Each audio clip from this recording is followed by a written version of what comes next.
happening in South America. I mean, it's not all bad. South America, where you threw up giant social movements 15 years ago against privatization, against electricity privatization, against water privatization, against the assault on them by the Washington Consensus and the IMF, they fought back. And I always say to European trade unions, you should learn a lesson from the peasants of Bolivia and Peru, who, despite the fact that they have less political education, succeeded in fighting and winning.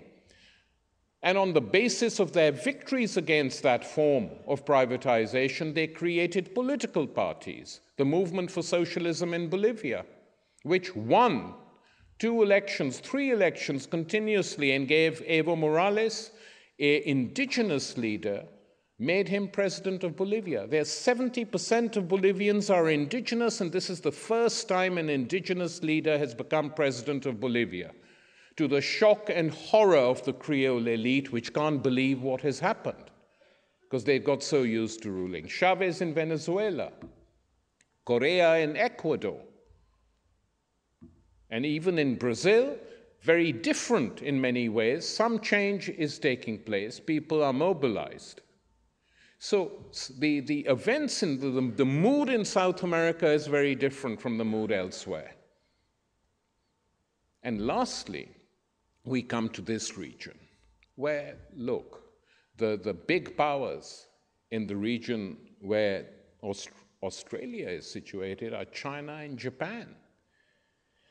These are the countries, if any Australian government was sensible, these are the countries you have to work with, deal with, fight with. But that should be the sphere of activity for Australia. But it is so tied to the coattails of the old British Empire and those who succeeded it, the United States, that still dominates the mentality of the Australian ruling class, which is short-sighted. Of course, it is true that of all the countries that came out of the Second World War, Japan remains occupied. Japan is not allowed its own foreign policy. When a government was elected in Japan a few months ago on the slogan of getting the American troops out of Okinawa, because the Okinawans are fed up of having American military bases there. I don't want to go into details. You can read about it, rapes, fights. They've had enough. They wanted it out. A political party saying it would do this is elected, comes to power. Gates, the defense secretary of the United States, and Obama hop on the plane, go to Japan and say, what the hell do you think you're up to? And more or less get rid of him. So Japan is not allowed its own foreign policy. It's been nuked, 2 of its cities destroyed. It had to sign the US-Japan Security Treaty under cover of darkness because they were scared if they signed it during the day, the students and the population would lay siege to Parliament. They've made all those concessions and still they are not permitted total independence. That is what happens when you have a world hegemon, unchallenged, but challengeable. And then you have the new rise of China, which is the story of the 21st century. That China has become today what Britain was in the 19th century. The workshop of the world, with all that that entails. So all these changes are taking place, and they will have consequences over the next 10 or 15 years.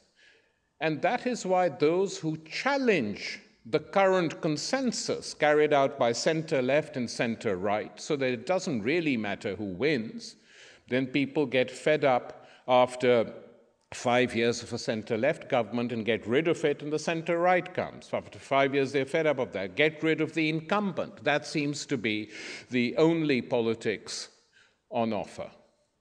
And these are things which go back a long, long way.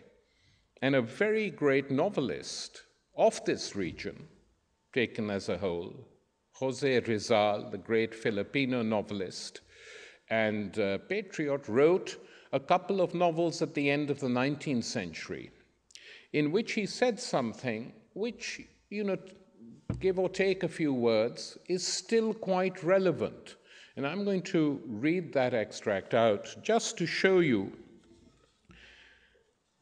how little has changed. This is Rizal's words in his chapter called La Última Razón, the final argument, in his famous novel El Filibusterismo, translated as The Subversive.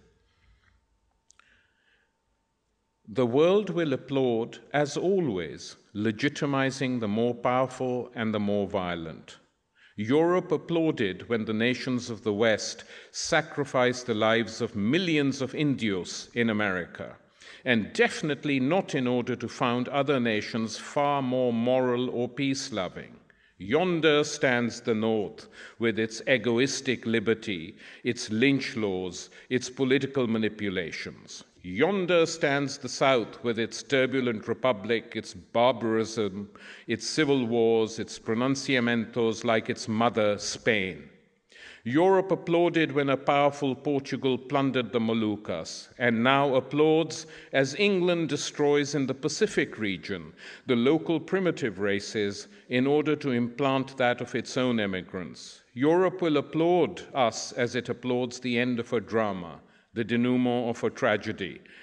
The common people barely notice the basis of what is happening.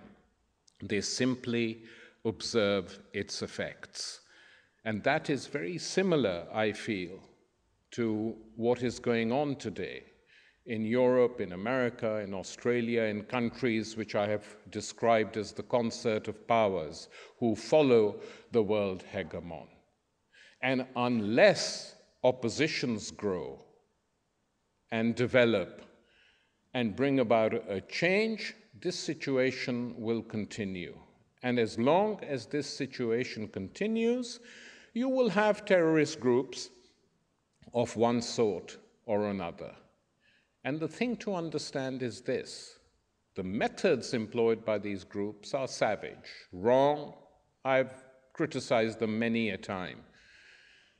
But to simply call them terrorists and ignore the demands that they are making is equally foolish, because if you don't understand why they are doing this, and the reason they are doing it, they may be genuine, they may not be genuine, that's irrelevant. The reasons they give for doing it are the American occupation of the Middle East, the failure to solve the question of Palestine. These are the things that come up time and time and time again. Now, of course, they're not going to be solved by acts of terror, but nor are they going to be solved by what the West, principally the United States and its allies, are doing. They need political solutions. And when you go for political solutions, then you can't support one side, as the United States does in Israel-Palestine. So these are questions which are not going to go away. There are no easy solutions, but one solution is there for individual citizens not to remain passive, to challenge what is done in their name, and to create meaningful alternatives. Thank you.